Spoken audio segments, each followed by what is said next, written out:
It's Thursday morning and it is quiet through our Keeneland live camera. We've got a chance to see a hint of precipitation coming through today, more cloud cover than anything else. If you expand the max track and you look up north, you don't really see much. We've got a cold front on the move, a wave of low pressure as well. And as this boundary drops south later on today, we'll have an increase in cloud cover and potentially some sprinkles. Here's a hint of moisture starting to develop just along our Tennessee border and down through eastern Tennessee. This is around early afternoon. The front's pretty much overhead and tracking southeast. So yeah, stray showers, sprinkles would be a better way to put it, and an increase in cloud cover. There's a second front coming in tonight, though. That's going to kick our southwesterly wind today. It's keeping our temperatures propped up. Back over to the northwest overnight. Extensive cloud cover, mostly cloudy skies Friday, a northerly flow, much colder air, highs only in the 30s again, and that sets the stage for this.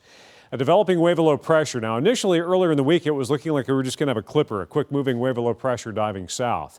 This low is going to try to phase with another and strengthen as you go into the weekend, which means we could see a more substantial wave of snow developing back west. And the big question is this low, where's it going?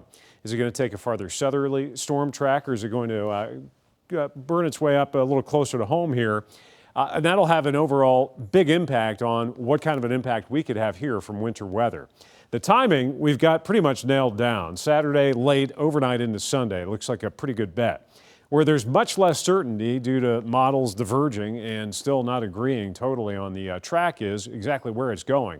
Because we've got a very narrow band of potentially heavy winter weather. A shift north or south has a huge impact on those folks that are impacted there. So in general, the winter system Saturday night into Sunday is going to be primarily from Arkansas and then pushing through parts of Kentucky and into the deep south. It'll stay farther north for them, farther in towards the east coast with the potential for ice there. But if you look at the different models we can take a look at, the GFS and the Euro, those are the ones that we look at this far out.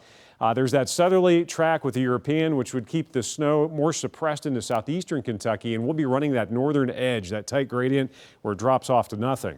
If you track it a little farther north, like the GFS is showing, that's where you could see heavier snow along and south of the Ohio River. That could take more of a beat on us, some mixed precipitation into our southeastern counties, gets messier and potentially more impactful here if you have that more northern track. So that's what we're going to be nailing down details-wise as you get closer to the weekend, and then eventually putting some numbers on it. It's 38 in Lexington, 36 in Danville, freezing for the wind chill. So fortunately, the wind chill is nowhere near what it was earlier this week. And we've got highs, forecast highs, upper 40s, around 50 today. Feeling pretty good. 46 out in Winchester, running close to 50 as you get out around Shelbyville. Some upper 40s near 50 down in Danville. And the 8-day forecast shows those highs today giving way to 30s tomorrow. So even if that front, those multiple fronts don't bring much in the way of precipitation, we will see temperatures dropping. And then see that increasing chance for eventually some wintry weather. Could be a bit of mixed precipitation southeast. And again, a lot of that's dependent on the storm track, which is still somewhat up in the air. The colder air, though, will hang in on the tail end of that. So as we've been discussing this morning, whatever comes down, unlike the last wave that got washed away with the rain and the warm up, that'll hang around into early next week.